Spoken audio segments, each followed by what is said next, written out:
संसद में पहली बार ऐसा हुआ जब डिजिटल बजट पेश किया गया। चलिए आपको सीधे ले चलते हैं चंडीगढ़, जहां हमारे संवाददाता पवन सवार मौजूद हैं और तमाम एक्सपर्ट्स उनके साथ हैं जो बजट को लेकर चर्चा करेंगे। ओवर टू यू पवन।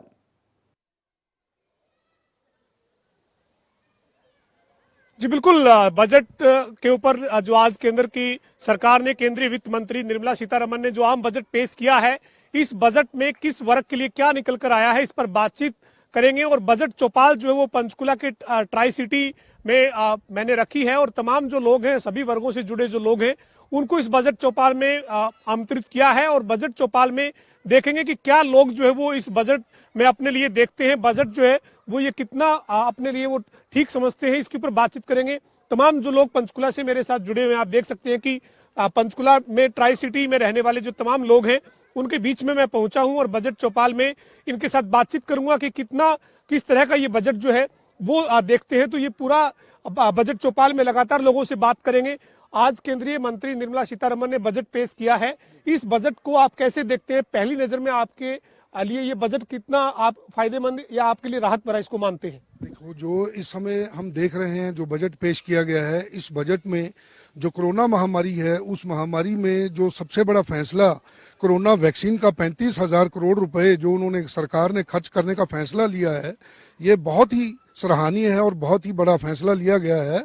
और उसी को देखते हुए जो 94,000 करोड़ का बजट है वो बढ़ा के 2,94,000 करोड़ कर देना, और इस तरह से आम जनता को इससे बहुत ही सहूलत मिलेगी और फायदा मिलेगा।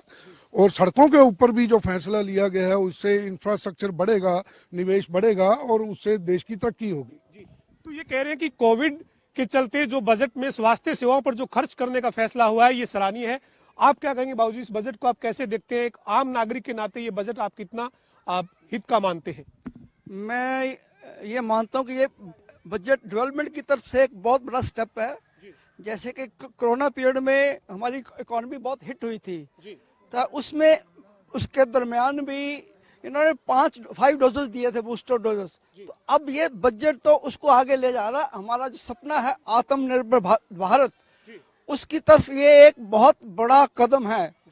और इसमें जैसे कि पहले का इंफ्रास्ट्रक्चर का ध्यान रखा गया है, हेल्थ केयर का ध्यान रखा गया है, फिर सीनियर सिटीजन का ध्यान रखा गया है, हर कैटेगरीज में। और सबसे बढ़कर एग्रीकल्चर की तरफ भी ध्यान दिया गया है कि एग्रीकल्चर इंफ्रास्ट्रक्चर डेवलपमेंट सेस लगाया गया है, जो कि डीजल और पेट्रोल पे लगाया गया है, वो उसके लिए एग्रीकल्चर के लिए यूज होगा। फिर एमएसपी पर भी इन्होंने कमिट किया कि हम कॉस्ट का 150% देंगे फार्मर्स को। तो ये एग्रीकल्चर का भी ध्यान रखा गया। मेरे हिसाब से ये ऑल राउंड डेवलपमेंट का एक बजट है। जी, तो ये कह रहे हैं कि आप सभी को साथ लेकर चलने का एक बजट है। और आप क्या कहेंगे, इस बजट को आप किस नजर से देखते हैं? ये बजट बहुत अच्छा है, मतलब आत्मनिर्भर भारत के लिए है।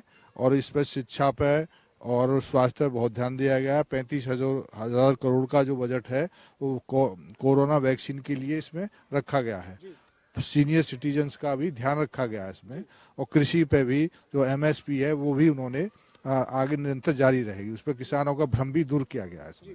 आप क्या कहेंगे बाबूजी, खासतौर पर सीनियर सिटीजन के नाते आप क्या कहेंगे? चूंकि 75 साल से ऊपर की उम्र के बुजुर्ग के लिए राहत जो है वो दी गई है इनकम टैक्स में, आप क्या कहेंगे? उन्होंने कहा है कि 75 साल के ऊपर वाले जो लोग हैं उनको रिटर्न भरनी ही नहीं पड़ेगी। और जो उससे आम सड़कों के ऊपर बहुत खर्चा किया गया है, रेलवे लाइन एक्सटेंशन की गई है, डबल की गई है, और उस पर बिजली का सारा प्रबंध, इलेक्ट्रिफिकेशन की जा रही है, स्कूल खोले जा रहे हैं, कॉलेज खोले जा रहे हैं, हॉस्पिटल खोले जा रहे हैं, डिस्पेंसरीज खोली जा रही है, बहुत काम हो रहा है। इस बजट की प्रोविजन बहुत एक्सेलेंट है। हम तो इसको क्लास 1 रिपोर्ट देते हैं इसको। तो कुछ लोग कह रहे हैं, खासतौर पर जो विपक्षी लोग हैं, जो राजनेता हैं, वो प्रतिक्रिया कर रहे हैं कि बजट में कुछ है ही नहीं, बजट में कुछ निकला ही नहीं। आप कह रहे हैं कि बहुत अच्छा बजट है, तो वो विपक्ष के लोग इसको क्यों ये कह रहे हैं कि इसमें कुछ आम लोगों के लिए कुछ है ही नहीं? विपक्ष का काम है नुक्ताचीनी करनी, और जो सही बात है उसको वो बतलाते नहीं। सरकार ने इतना कुछ दे दिया है, इतना कुछ दे दिया, आगे भी देते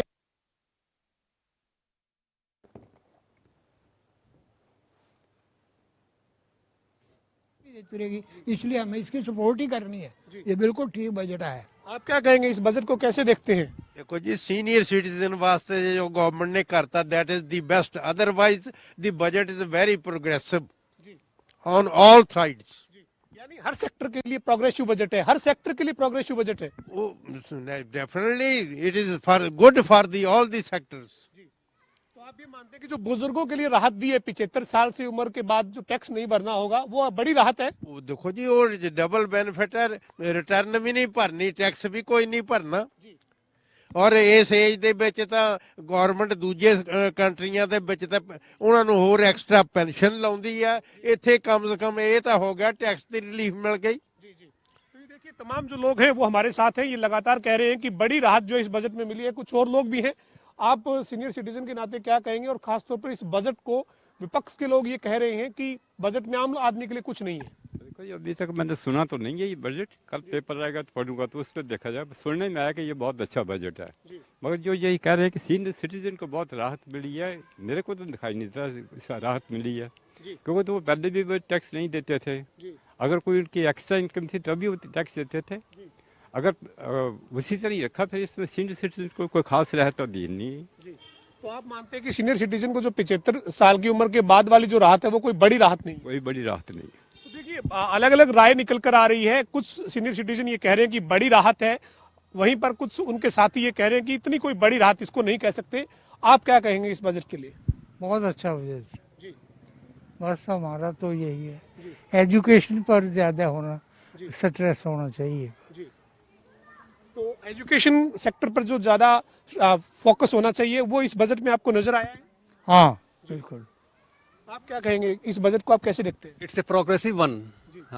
हेल्थ पॉइंट ऑफ व्यू से ले लो आप, 2 लाख करोड़ जो रुपया दिया गया है इसके लिए, कोरोना के लिए, definitely it's a good step. तो एजुकेशन है, बाकी जो सीनियर सिटीजन की डिमांड था काफी देर का पेंडिंग, वो भी बहुत अच्छा है। तो ये सीनियर सिटीजन का जो 75 साल के बाद की जो राहत है, इस राहत को आप काफी मानते हैं या इसमें कुछ उम्र में और रिलैक्सेशन दी जानी चाहिए थी? दी जानी चाहिए जी, और हाँ और देनी चाहिए। बाकी आप सभी सेक्टरों के लिए इसको अच्छा बजट मानते हैं? हाँ, प्रोग्रेसिव वन। तो ये देखिए अलग अलग राय जो है वो सभी लोगों की निकल कर आ रही है, प्रोग्रेसिव बजट इसको बता रहे हैं। आप क्या कहेंगे बाबूजी, इस बजट को कैसे देखते हैं? बड़ा रिमार्केबल बजट है। रेलवे के लिए 1,10,000 करोड़ रुपया उन्होंने रखा, मेरे ख्याल इतनी अमाउंट कभी आई नहीं है। प्रोग्रेस के हिसाब से देखा जाए तो मोदी है तो मुमकिन है, this is the best budget I think. इसका मतलब ये तो नहीं है कि मैं जिन लोगों के बीच में बात कर रहा हूँ यहाँ भारतीय जनता पार्टी के कार्यकर्ता या पदाधिकारी के तौर पर एज ए रिटायर्ड पर्सन, आम आदमी के नाते आप आम आदमी के नाते आप कह रहे हैं कि बजट अच्छा? यस। तो ये देखिए अलग अलग राय निकल कर आ रही है, कुछ महिलाएं भी हमारे साथ हैं, इनसे भी बात करेंगे और इस बजट को वो किस नजर से देखती हैं, क्योंकि केंद्रीय वित्त मंत्री जो है वो निर्मला सीतारमन है और लिहाजा महिला होने के नाते वो किस तरह से इस बजट को देखती हैं। आप क्या कहेंगे इस बजट के बारे में? गोल्ड बहुत सस्ता हो गया है, हाँ सिल्वर भी सस्ता हो गया, तो हमारे लिए तो अच्छा ही है बहुत। तो गोल्ड और सिल्वर का सस्ता होना आपके लिए राहत है? हाँ हमारे लिए तो अच्छी खुशी की बात है बहुत। लेकिन गोल्ड तो 50,000 पार चला गया, हालांकि अब ये कह रहे हैं कि अब कुछ समय तक ये स्टैंड रहेगा, लेकिन इसको बड़ी राहत मानती है? हाँ राहत ही है, लेडीज के लिए तो गोल्ड राहत की बात ही होती है। आप क्या कहेंगे इस बजट के बारे में? गोल्ड के रिगार्डिंग तो देखिए लेडीज के लिए तो बेनिफिशियल ही है ये चीज की, अगर वो आगे से उसमें डाउन आया है तो। आप क्या कहेंगे बजट के बारे में? डाउन होना चाहिए गोल्ड। सिर्फ गोल्ड पे ही फोकस क्यों, बाकी महिला होने के नाते हमारे लिए तो गोल्ड ही है। तो और कोई राहत आप नहीं देखती हैं क्या आप बजट में? आप और कुछ महिलाओं के नाते? बाकी डिपार्टमेंट हमने अपने मैन पावर को दे रखी है ना, में भी होना चाहिए, ट्रैवल में और में बिजनेस वगैरह में होना चाहिए, पॉलिसीज वगैरह में ना। तो ये देखिए महिलाएं गोल्ड के रेट नहीं बढ़ने से थोड़ी राहत महसूस कर रही है, हालांकि बहुत ज्यादा अन्य सेक्टर में क्या है इसकी वो ज्यादा जानकारी नहीं रखती। उनका ये कहना है कि ये काम जो है वो मेल सेक्टर के लिए ही रहे। और तमाम जो लोग मेरे साथ हैं, आप क्या कहेंगे सर, इस बजट जो आज बजट पेश हुआ है उस बजट को आप कैसे देखते हैं? अच्छा है, मैंने अभी सुना है, डिटेल में तो नहीं सुना, लेकिन ठीक लग रहा है, मुझे अच्छा लग रहा है। एक राहत दी गई है बुजुर्गों को, 75 साल के ज्यादा की उम्र के जो बुजुर्ग हैं उनको अब टैक्स नहीं भरना होगा, जो केवल पेंशन लेते हैं या फिर इंटरेस्ट लेते हैं, उसको कैसे देखते हैं? हाँ, that's a fine decision, yes, I appreciate. तो तमाम लोग हमारे साथ हैं, आप क्या कहेंगे इस बजट के बारे में, कैसे देखते हैं इस बजट को? आम आदमी को कोई फायदा तो होता नहीं यार। क्या अब बजट आता है चला जाता है, आता चला जाता है बस, और क्या। मतलब आम आदमी को फायदा किस तरह से नहीं होता, मतलब क्या क्या देखते हैं आपकी किस वजह से फायदा नहीं? आज तक हुआ तो है नहीं किसी को फायदा, ले आते हैं चला जाते हैं, बस खत्म। सरकार कह रही है कि हमने स्वास्थ्य सेवाओं पे, इंफ्रास्ट्रक्चर पे, रूरल डेवलपमेंट पे, फार्मर के लिए, व्यापारी के लिए, दुकानदार के लिए, हर वर्ग के लिए इस बजट में खास तौर पर कई प्रावधान किए हैं। आप कह रहे हैं कि बजट आते हैं चले जाते हैं, कोई उनका असर नहीं दिखता। चलो जब आगे होएगा तो देखेंगे क्या असर दिखता है जी। बस। तो आप इस बजट से नाखुश हैं? नहीं खुश कर ना क्या, किसी को कुछ नहीं फर्क पड़ता यार। तो ये देखिए तमाम जो लोग हैं वो ये कह रहे हैं कि अलग अलग प्रतिक्रियाएं हैं, और जो बुजुर्ग हैं वो कह रहे हैं कि राहत जरूर है। 75 साल की उम्र के जो बुजुर्ग हैं उनको जो टैक्स में राहत दी गई है वो एक बड़ी राहत है, लेकिन इसके बाद और तमाम जो लोग हैं वो अन्य अलग अलग तरह की राहत, और आज जो सरकार जो है वो उनके लिए और अलग वर्ग के लिए अलग तरह के प्रावधान करे, इस तरीके की उनकी मांग है। लेकिन तमाम लोग अभी भी हमारे साथ बने हुए हैं। सर, आप से बात हो रही थी थोड़ी देर पहले, आप कह रहे थे कि जो बुजुर्गों के लिए जो टैक्स में माफी दी है 75 साल के बाद, इसके अलावा आप जी 75 साल तक के जो बुजुर्ग हैं उसके बाद वो उनको नहीं करना पड़ेगा, लेकिन आप इसके अलावा और सेक्टर में किस तरीके से, खासतौर पर किसानी की बात करें या फिर व्यापार की बात करें, उसको किस नजर से देखते हैं इस बजट? किसानों के लिए तो बहुत अच्छा है जी, किसानों के लिए भी अच्छा है, शिक्षा पर भी काफी उन्होंने दिया है, स्वास्थ्य पे काफी बजट दिया है। कोविड वैक्सीन के लिए 35,000 करोड़ का, 35,000 करोड़ कोविड वैक्सीन के लिए 35,000 करोड़ का बजट एक मायने रखता है साहब। तो ये जिस तरीके के जो हालात थे, पिछला जो बजट आया था फरवरी में, उसके बाद मार्च में कोविड का जो है वो भारत में अगर हम बात करें तो कोविड 22-23 मार्च के बाद से पूरे तरीके से बंद हुआ, और उसके बाद लगातार कई बार बंद रहा, फिर अलग अलग तरह की राहत दी गई, यानी जो पूरा साल है वो कोरोना में बीता। अब बजट इस तरह का जो आया है, इस बजट को आप ये देखते हैं कि सरकार संतुलन बना पाई है? सरकार संतुलन बना पाई है, उसने किसी जनता के ऊपर मतलब टैक्स नहीं बढ़ाया है, बोझ नहीं डाला है, उन्होंने स्वयं अपने ऊपर ही मतलब अपना किसी उसे करेंगे वो, लेकिन जनता को राहत दी है उन्होंने। तो आप कह रहे हैं कि सरकार ने कोविड के चलते किसी पर भी बोझ नहीं डाला है, और सरकार ने अपने ऊपर जो है वो तमाम तरह के खर्चे लिए हैं, ऐसा इनका मानना है। तमाम जो लोग हैं वो हमारे साथ लगातार बने हुए हैं। आप क्या कहेंगे इस बजट में जो छोटे दुकानदार हैं, छोटे व्यापारी हैं, उनके लिए किस तरह की राहत देखते हैं? क्या समझते हैं कि उनके लिए इस बजट में कोई फायदा उनको होगा?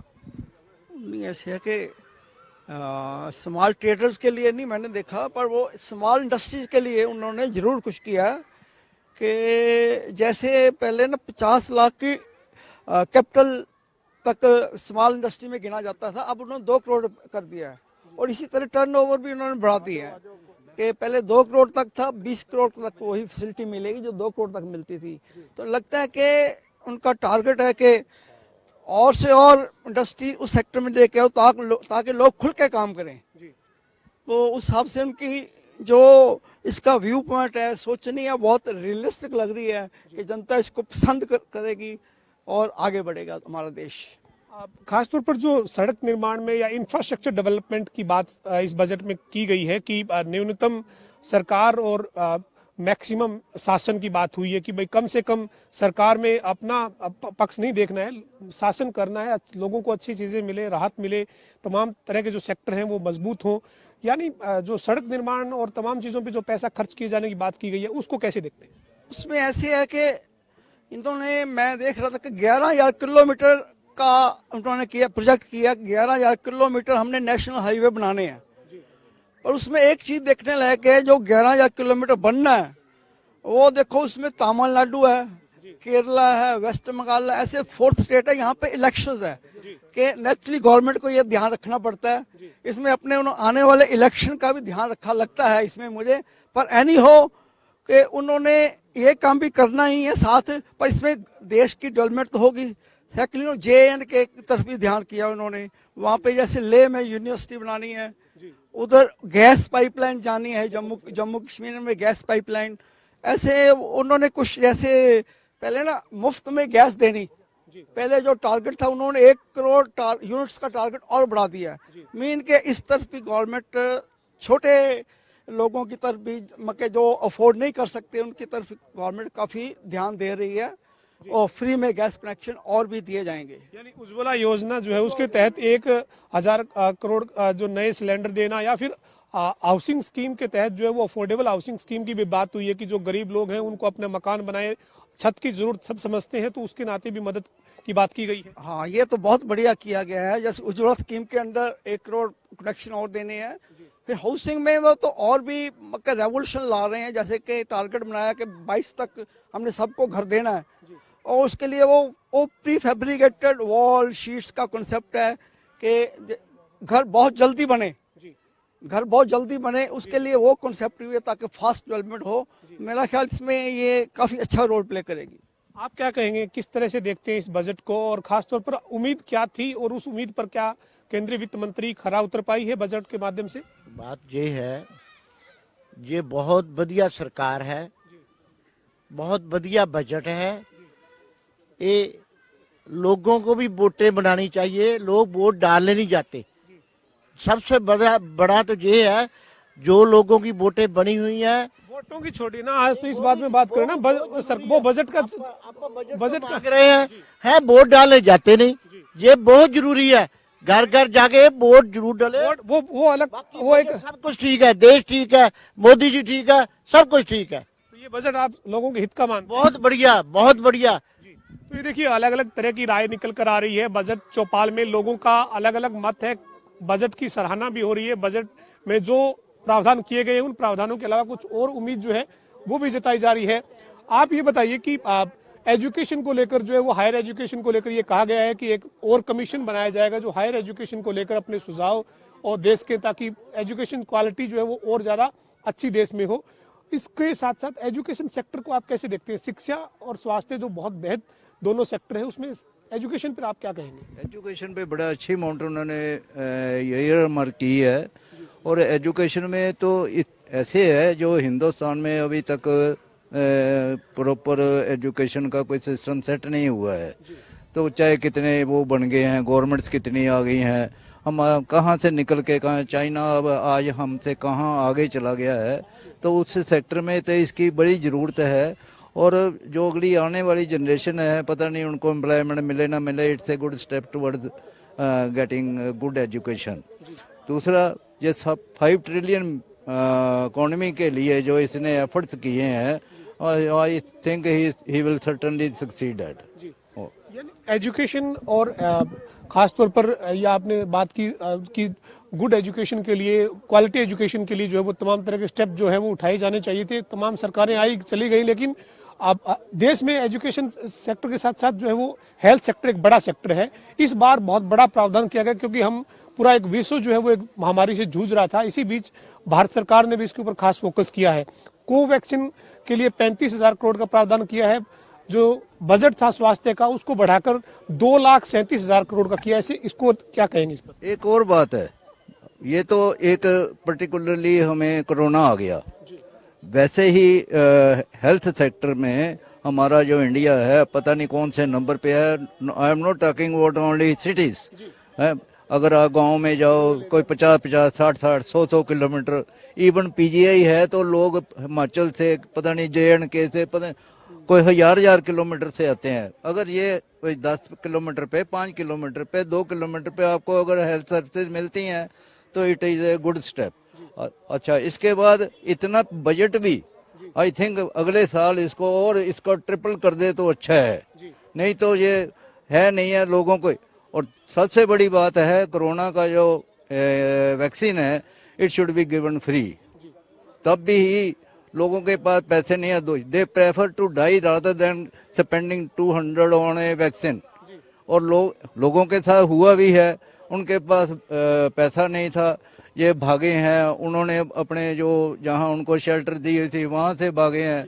उसके बाद भी अगर ये मतलब कि हर आदमी घबराता था, और एक टाइम तो ऐसा आया 5-5, 7-7, 10-10 लाख रुपया एक आदमी जो खर्च सकते हैं, जो उनको तो कोई दिक्कत नहीं है। जो नहीं कर सकते वो तो 10 रुपये भी नहीं अपनी कमाई से निकाल सकते। तो यानी साफ है कि इस बार जो वो कोरोना आया, इसके चलते स्वास्थ्य के ऊपर बजट जो वो कई गुना बढ़ गया। ऐसे ही बिना किसी भी महामारी का इंतजार किए स्वास्थ्य सेवा है, चाहे फिर शिक्षा है, क्वालिटी एजुकेशन की बात करें, या तमाम जो सेक्टर है उनके ऊपर ज्यादा फोकस किया जाना चाहिए। मेरे ख्याल इंस्टिगेशन भी यहीं से मिली है। अगर ये महामारी ना ही, पहले भी कई साल कई बीमारियां आई हैं, कोई फ्लू आया है, कोई इन्फ्लुएंजा आया है, कोई फलेरिया आया है, मलेरिया आया है, सम, और कभी कुछ प्लेग आई थी, है ना, उस वक्त किसी ने 10 रुपए नहीं दिए हैं, लोगों का बहुत बुरा हाल है। और इस पे जो इन्होंने खर्च किया है बहुत अच्छा है, इट्स ए गुड स्टेप बड़ा। और मेरा ख्याल है आने वाले वर्षों में देश को और इसके ऊपर खर्च करना चाहिए। सबर्ब्स ऑफ दी कंट्री में जाओ, जाके देखो बहुत बुरा हाल है, लोग स्लम में सो रहे हैं, कईयों को तपदीक हो चुकी है, कईयों मर रहे हैं लोग, but they are not getting any medical facility. तो बड़ा अच्छी चीज़ है, तो हमें तो इसकी तारीफ करनी चाहिए। आप क्या कहेंगे कि इंडस्ट्री को या छोटे व्यापारियों को और ज्यादा मजबूती देने के लिए सरकार को क्या और स्टेप उठाने चाहिए थे? हालांकि आज के बजट में कई तरह के प्रावधान का जिक्र हुआ है, लेकिन आप क्या मानते हैं कि छोटी जो दुकान है या छोटा जो व्यापारी है उसको और मजबूत किया जाए? हाँ जी, उसको भी मजबूत किया जाए, छोटे व्यापारियों को भी। और सबसे अच्छा काम ये किया है कि आदिवासी क्षेत्रों में भी इन्होंने एकलव्य स्कूलों की भी उसके लिए काफ़ी स्थापना की है, मतलब उसमें स्कूल, और सैनिक स्कूल की भी है कि आपके लेह लद्दाख में भी उन्होंने यूनिवर्सिटी का प्रावधान किया। तो शिक्षा के क्षेत्र में और स्वास्थ्य के क्षेत्र में बहुत अच्छा बजट दिया है।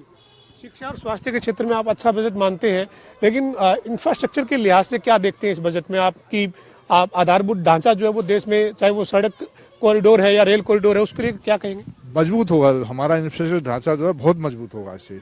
रेलवे में उन्होंने अपना, और सड़कों में बहुत ही अच्छा, मतलब उन्होंने उसके लिए वो किया है प्रावधान।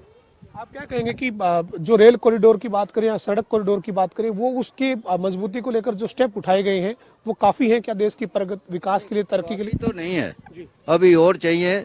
लेकिन जो हिंदुस्तान का सारा दारोमदार देखा जाए तो उसके हिसाब से थोड़ा एक it's a step towards getting good rail और रोड। तो प्रॉब्लम है अभी भी इसमें इतना नहीं हुआ है।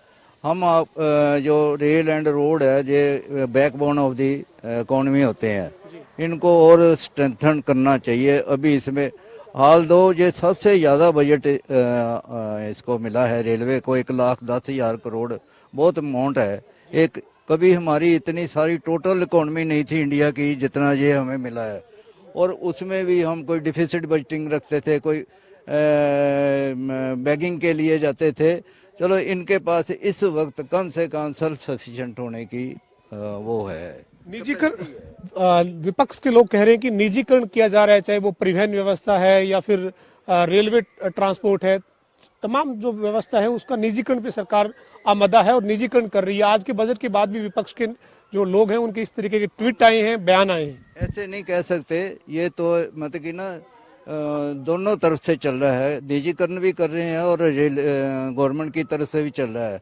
अगर इनके बीच हेल्दी कंपटीशन होगा तो we will get good facilities rather than हम सफ़र करते हैं तो सफ़र ही कर रहे होते हैं, ना कि आपको एक सीट नहीं मिलती है, आपने कहीं जाना खड़े होके जा रहे हैं 10-10। इसके लिए उन्होंने काफ़ी किया है और होगा और करना ही पड़ेगा। निजीकरण की कोई बात नहीं है इसमें, आपके जो इकोनॉमी है उससे स्ट्रेंथन होगी। अगर निजीकरण भी है, they will not take away all the profit, तो वो डेवलपमेंट में भी खर्च होगा। ये तो नहीं है वो घर को ले जाएंगे। उनकी टर्म एंड कंडीशन पढ़ो तो उसमें पता लगता है। बाकी अपोजिशन ने तो बोलना ही है, उनका काम ही है क्रिटिसाइज करना। बेटर है, इनको समझ भी नहीं आएगी, है ना। ये हिंदुस्तान की पब्लिक ऐसी है तो उनको कोई इतना है नहीं है, और दे फॉरगेटफुलनेस तो बड़ी है, उनको याद नहीं रहता कल क्या हुआ था, आज क्या हो रहा, आगे क्या होना है, कोई विजन नहीं है हमारे पास। बिल्कुल पवन, बिल्कुल बहुत बहुत शुक्रिया आपका, बहुत बहुत धन्यवाद इस तमाम बातचीत के लिए। तो आपने देखा हर वर्ग के लोगों से हमारे संवाददाता पवन सिवन ने बातचीत की है और क्या कुछ लोगों का कहना है, क्या कुछ इस बजट को लेकर उनकी राय है, कैसे वो इस बजट को देख रहे हैं, ये आपने यहाँ पर देखा भी और सुना भी। एक छोटे से ब्रेक के लिए हम रुक रहे हैं, फौरन लौट रहे हैं।